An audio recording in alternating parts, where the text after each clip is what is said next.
இந்த Shadrach Meshach Abednego பாருங்க, ராஜாவே எங்கள் தேவன், நாங்கள் ஆராதிக்கிற எங்கள் தேவன் எங்களை தப்பு வைக்க வல்லவர். ஒருவேளை அவர் தப்பு வைக்கலனா கூட இந்த சிலைக்கு முன்பதாக நாங்கள் பணிவது கிடையாது. இதுதான் விசுவாசம். என் தேவன் என்னை ஆசீர்வதித்தாலும் ஆசீர்வதிக்காவிட்டாலும் என் ஆண்டவர் இதை செய்ய வல்லவர். ஆனா எனக்கு அது தாமதம் ஆகிறதுனால என் கர்த்தர் எனக்கு செய்ய மாட்டார், அவர் வல்லமை அற்றவர் என்று அல்ல.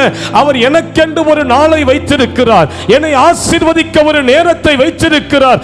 ஆனால் என் தேவன் இந்த சூழ்நிலையை மாற்ற என் தேவனிடத்தில் வல்லமை உண்டு என்று நீ தேவனை நம்புகிறாயே, அதுதான் விசுவாசம். அது நடக்காம இருக்கிறதுனால நீ ஆண்டவரை அது அவருக்கு செய்ய திராணி இல்லை நம்பிடாத. அது ஒரு குறிப்பிட்ட நேரத்தை வச்சிருக்கிறார், அவ்வளவுதான். சுகமாக்க ஒரு டைம் வச்சிருக்கிறார், உன்னை விடுதலையாக்கி உயர்த்த ஒரு நேரத்தை வச்சிருக்கிறார். அது தாமதம் ஆகிறதுனால பிசாசு சொல்லுவான், பத்தியா உன்னை கர்த்தருக்கு பிடிக்கல, உங்ககிட்ட ஏதோ மிஸ்டேக் இருக்குது, ஆண்டவர் உன்னை வெறுக்கிறார், நீ ஆண்டவருடைய இருதயத்துக்கு ஏற்ற பிள்ளை இல்லை. மற்றவங்க எல்லாம் எப்படி ஆசீர்வதித்து இருக்கிறார் பாரு, உன் வாழ்க்கைய பாரு பாரு, மற்றவங்க எப்படி ஊழியத்துல பயன்படுத்துறாரு, நீ எப்படி இருக்கிற பாரு.